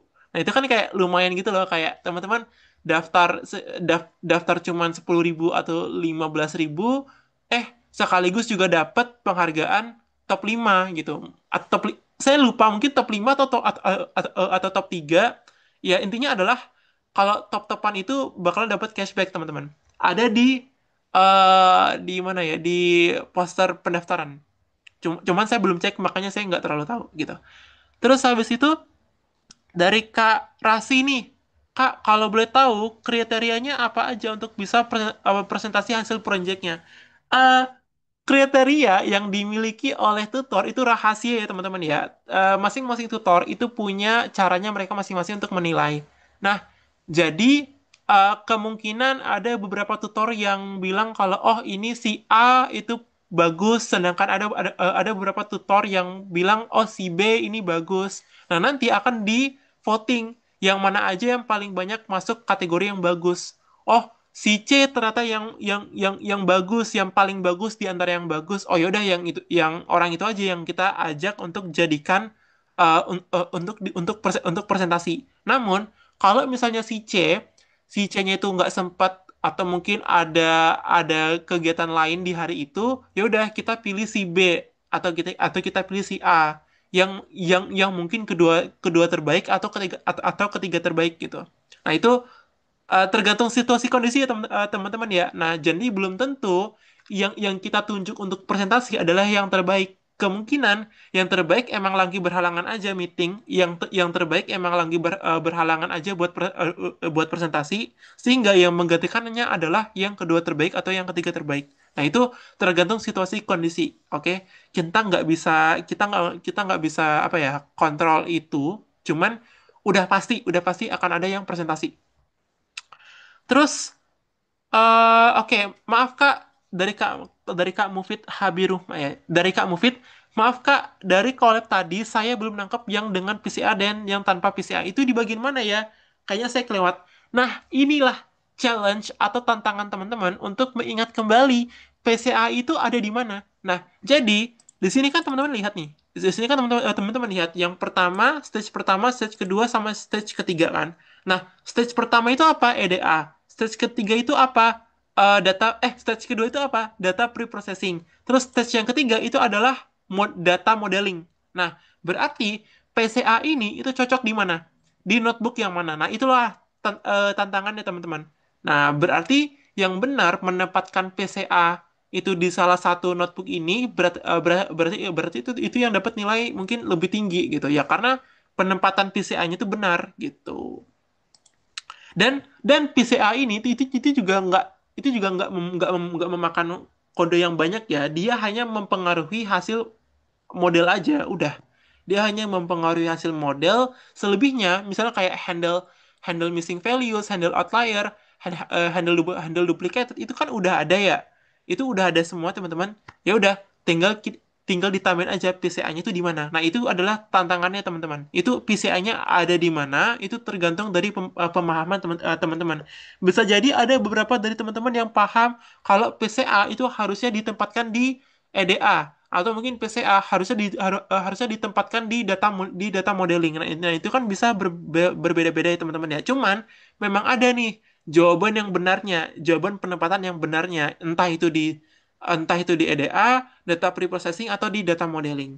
Cuman udah ada jawabannya, cuman ya udah saya pengen lihat aja apakah teman-teman benar-benar memahami konsep PCA itu atau tidak. Apakah teman-teman benar-benar memahami flow atau alur kerja seorang data scientist itu atau mungkin tidak gitu. Seperti itu. Eh, dan berapa banyak orang Kak yang terpilih presentasi? Kebetulan karena kita dari pertanyaan dari Kak Rasi, kebetulan karena kita mepet waktunya dan kita pengen orang tersebut untuk presentasi secara detail ya, karena kita pengen tahu gimana sih benernya untuk mengerjakan proyek ini, ya berarti kan lama ya. Karena lama itu kemungkinan memakan waktu sebanyak 1 sampai 2 jam.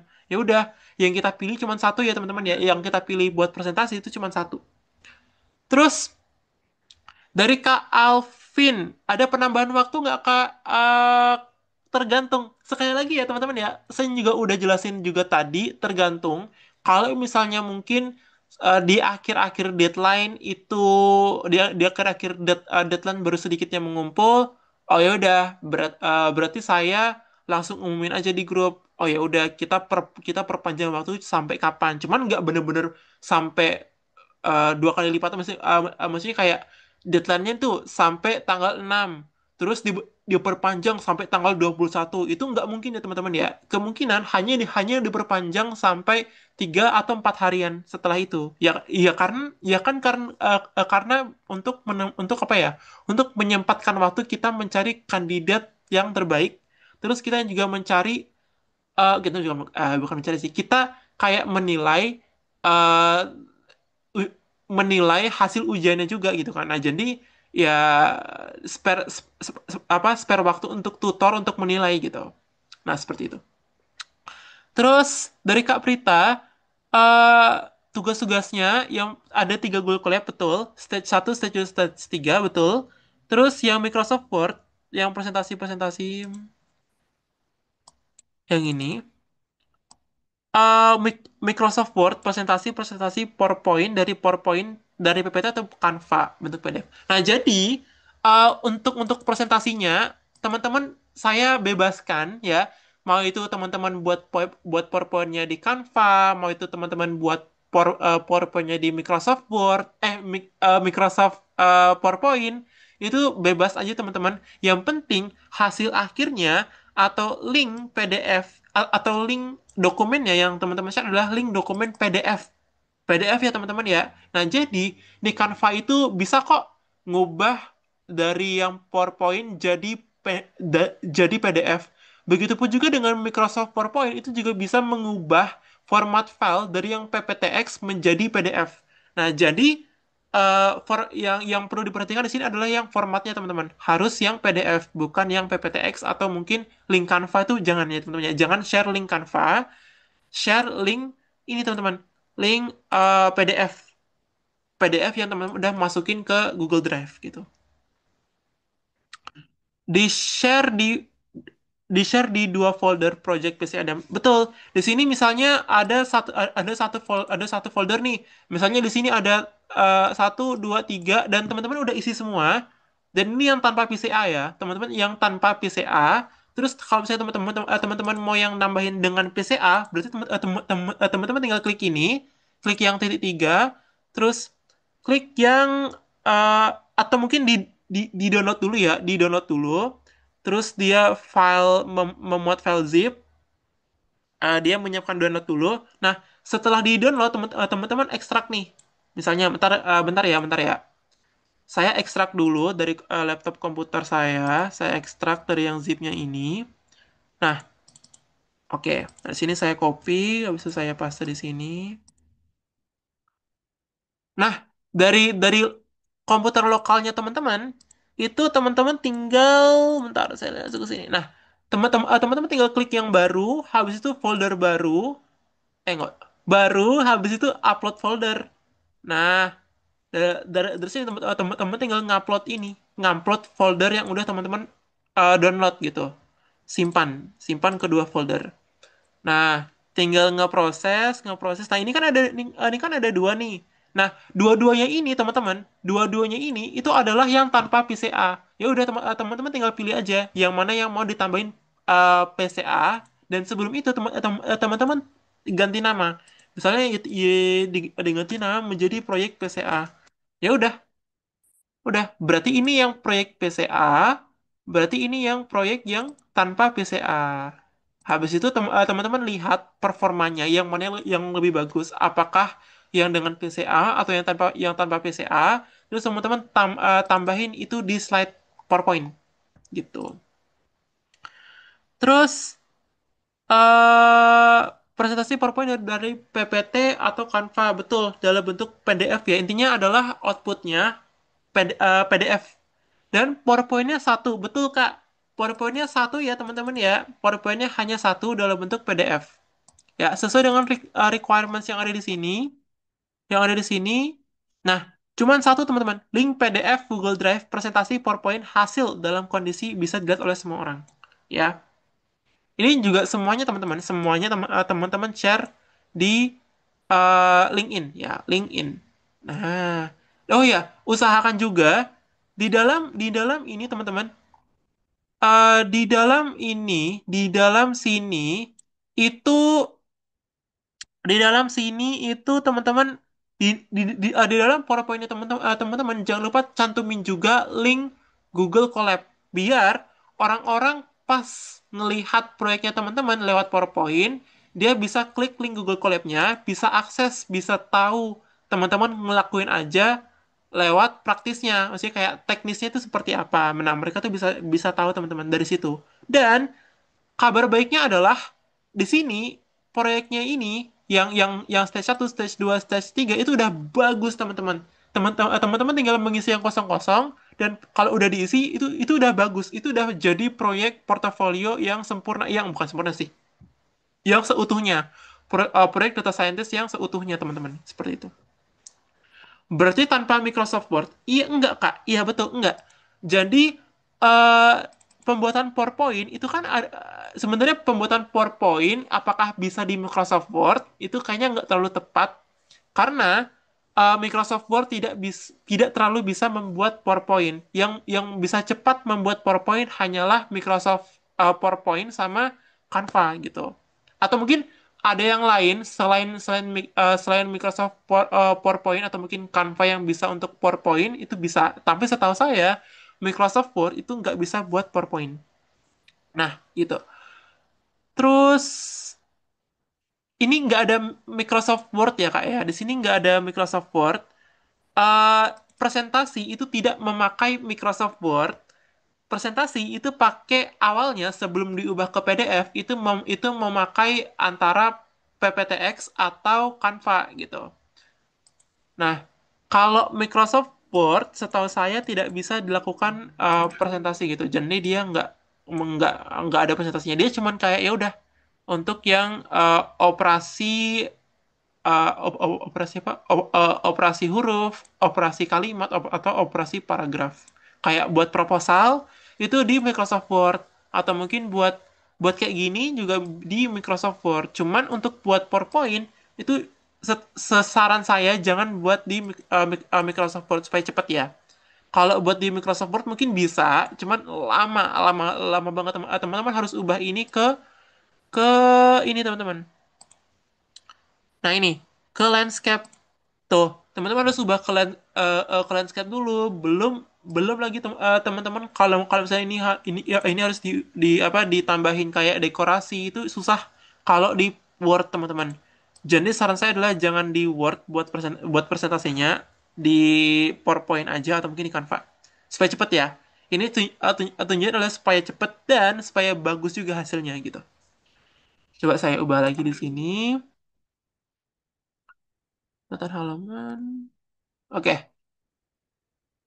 Berarti file Mas Krisna hanya menjelaskan yang di Microsoft Word. Berarti peserta tidak membuat juga. Iya, yang ini, yang ini teman-teman, ini hanya hanya sebagai total, hanya sebagai list yang mana aja rumpang. Di stage 1 yang rumpang ada 6. Di stage 2 yang rumpang ada berapa? Ada 5. Di stage yang ketiga yang rumpang ada 9. Nah, itu. Nah, di sini saya coba ubah yang ini.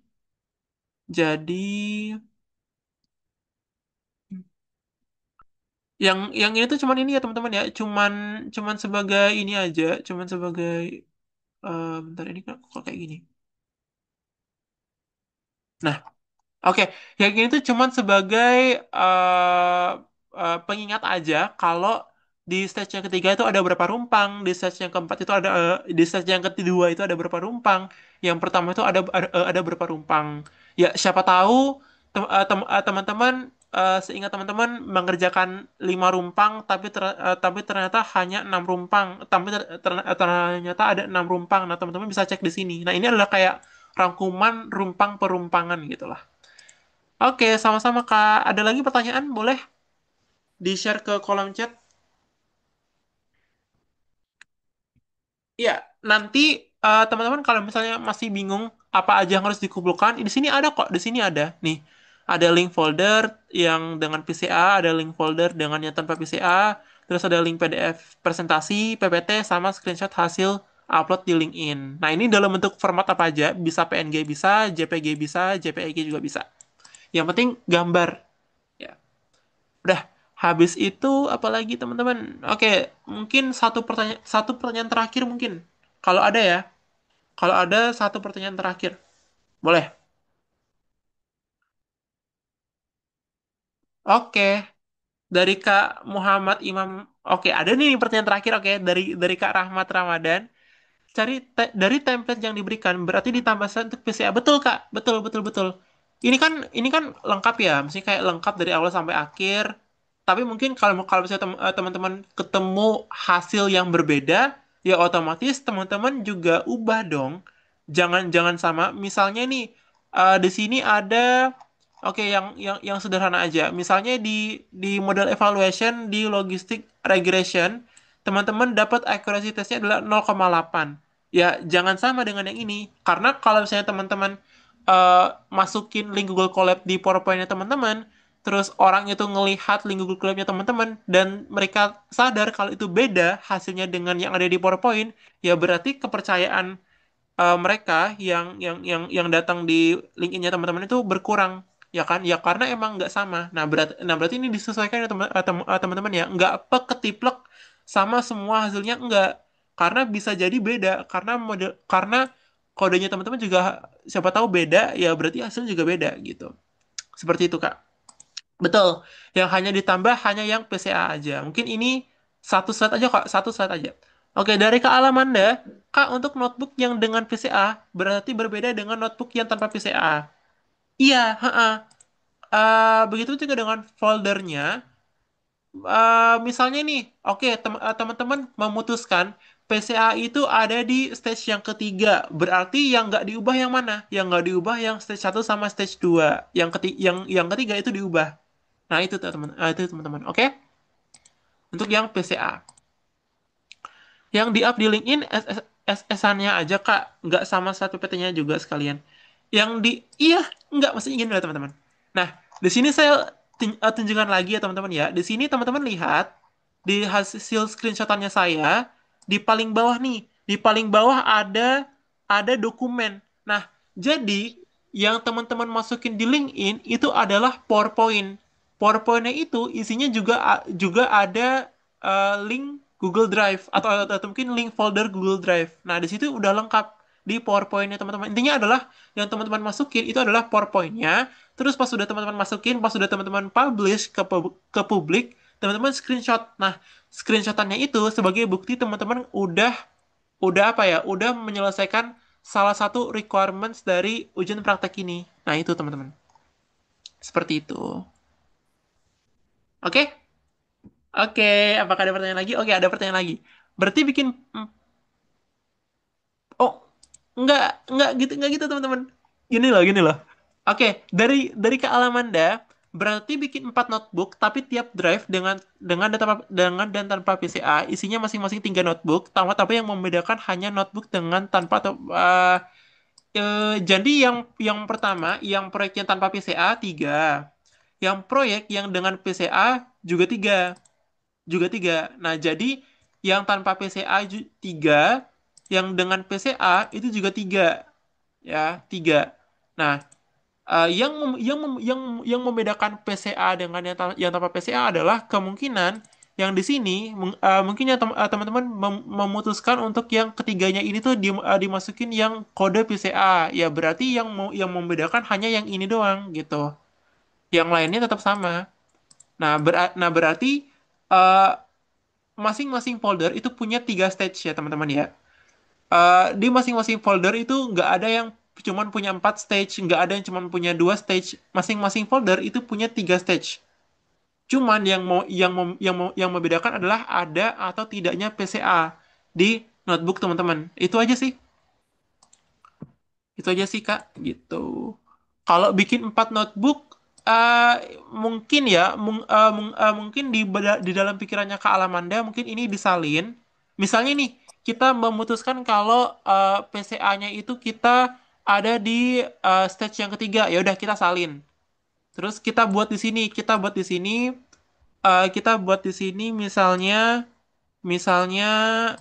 ini kan salinan ya, bukan? Kita buat di sini misalnya ini. Kok salin lagi? Ntar, ntar, ntar. Salin lagi. Hapus. Nah, yang salinan-salinannya ini kita ganti nama misalnya. Misalnya di sini tiga, tiga, terus di sini PCA gitu. PCA.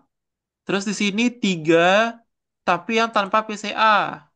Teman-teman kalau misalnya mau buat kayak gitu, tanpa PCA, tanpa PCA, Entah saya ganti nama dulu tanpa PCA.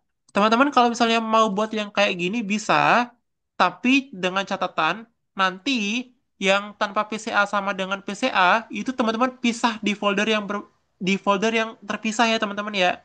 Nah, jadi ini pasti ada di folder yang lain, yang di folder yang tanpa PCA. Dan ini ada di folder yang dengan PCA. Nah, itu yang membedakan. Kalau misalnya jumlahnya 4, iya jumlahnya 4. Cuman di masing-masing folder jumlahnya harus 3. Gitu. Oke, Tani kayaknya ada angkat tangan ke Alamanda. Boleh kalau misalnya emang ada pertanyaan. Saya hapus ya. Iya, Kak. Memperjelas saja sih. Maksudnya Heeh. tadi itu kan benar ya. Maksudnya Iya, kan misalnya dianggap di stage 2 lah. Misalnya yang tanpa PCA dan dengan PCA. Berarti kan heeh. paling enggak yang stage 1 otomatis semua sama toh. Iya, iya, betul. Antara tanpa dengan menggunakan PCA kan. Betul. Berarti kan cuma satu notebook butuhnya. Yang butuh Iya, dua notebook itu kan cuma stage yang kedua kan. Nah, iya. maksud saya nanti tapi setiap drive itu pasti berisi tiga toh. Iya, Nah, harus harus berarti bersih kan 3. yang tadi di copy lagi otomatis tetap enam sih memang sebenarnya. Iya, Cuma paling enggak kita bikinnya itu apa namanya membuat mengerjakan tugasnya itu hanya di 4 notebook itu. Tapi iya, kayaknya kemungkinan bisa jadi 5 sih karena kalau misalnya di stage 2 kan otomatis ke belakang-belakangnya di stage 3 pasti berbeda juga kan antara tanpa dengan menggunakan kemungkinan. Berarti iya ya oke mungkin. oke lah. Berarti Iya. bisa jadi 6, bisa jadi 5, bisa jadi 4. Oke Kak, Ya, cuma memperjelas oke, itu aja. oke, Oke, oke. sama-sama. Makasih Kak. Iya, oke lanjut. Boleh. Kalau misalnya emang udah nggak ada pertanyaan lagi, kita kita akhiri. Sama-sama sebelum kita mengakhiri pertemuan ini, kita mau apa? Mau foto bersama. Oke, oke, oke. Sepertinya nggak ada pertanyaan lagi ya teman-teman ya. Yaudah, saya cukupkan sampai sini. Nah, oke, baik. Bagi teman-teman yang sempat untuk mengaktifkan kamera, minta tolong untuk diaktifkan untuk sesi foto bersama kita. Oke, saya akhiri dulu, bentar. Oke, saya hitung mundur ya teman-teman ya untuk foto bersamanya dari tiga. Tiga. Oke, tunggu. Saya tunggu siap dulu. Oke, teman-teman kalau misalnya ada yang masih mau nyalain kamera, boleh nyalain kameranya. Kalau misalnya emang nggak sempet nggak apa-apa. Oke, udah ya.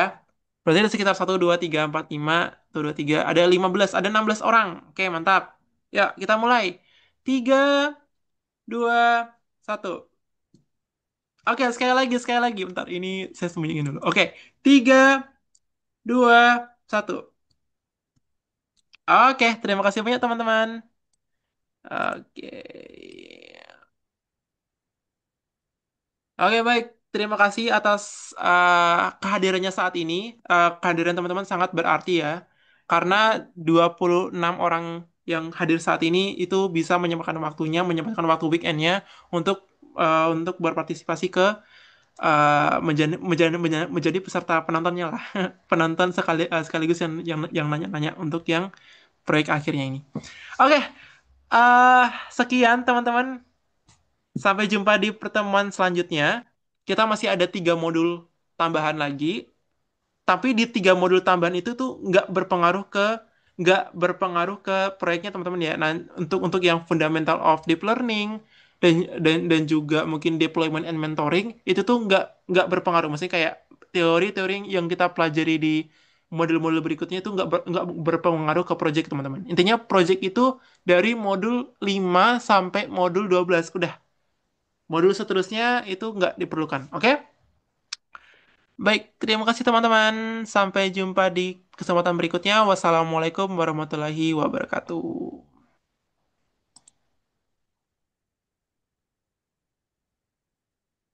Oke, saya mau